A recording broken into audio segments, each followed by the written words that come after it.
Hi, Mark Medina with the LA Times, staying here at Staples Center where the Lakers came off a pretty exciting victory over the Portland Trail Blazers by the final score of 84-80. This is the first of two games that Andrew Bynum will be out of the lineup because of a suspension handed down by the NBA for his flagrant foul type 2 that he was assessed in the last game against Minnesota, where he used his right forearm to throw Michael Beasley down to the ground. Now, pretty much everyone from the team thought it was excessive.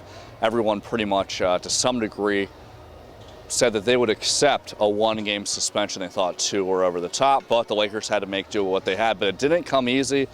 Lots of times at the beginning of the game, there wasn't much offensive fluidity. They went through a stretch with the last 2 minutes of the second quarter through midway through the third quarter where they hadn't recorded a field goal. They were really getting beat on the offensive glass, where Lamar Odom and Pau Gasol were getting beat on a consistent basis. And Lamar had actually acknowledged after the game that because of Andrew Bynum's presence and consistency in getting those rebounds, it kind of set up a false comfort for everyone else to feel like, hey, they don't have to do the little things, they don't have to box out, they don't have to hustle because Andrew will take care of it. But he was in the lineup, so that left everyone else to try to pick up the slack. But the Lakers eventually adjusted.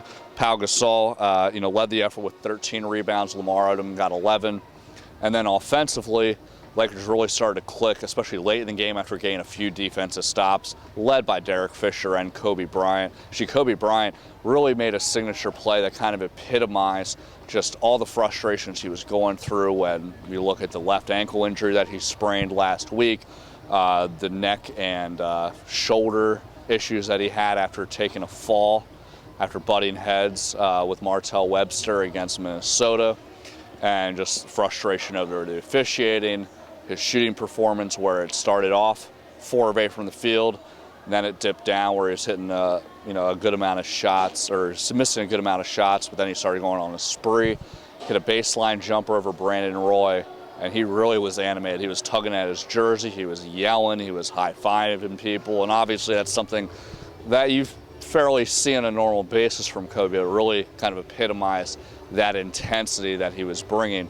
And then you have Derek Fisher, made a few timely plays, won a steal, won a signature pull-up jumper that really sealed the game. And he had gotten in foul trouble earlier in the game. He really wasn't much involved.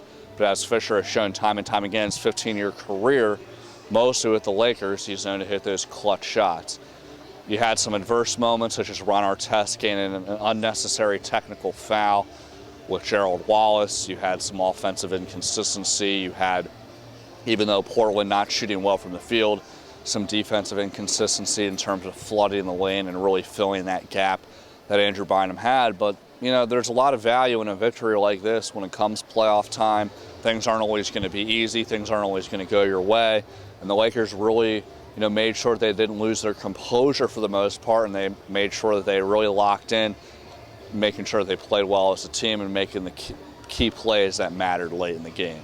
So Lakers take on another one. They got another game at home against Phoenix and continue to see if they can keep on rolling. They've only lost one game out of 13 since the All-Star break. It's 12-1 mark, which is very impressive.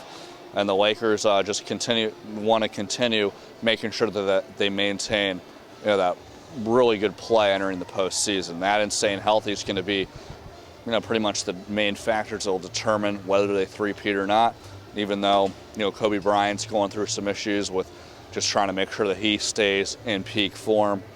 And, they're trying to fill the gap with Andrew Bynum for at least a few games. They're definitely they're making progress with that effort. Throw in Matt Barnes. He made some key defensive plays late in the game after being somewhat quiet the first 3 quarters. And you have a team that, knows how to face adversity and make the adjustments necessary to secure the win.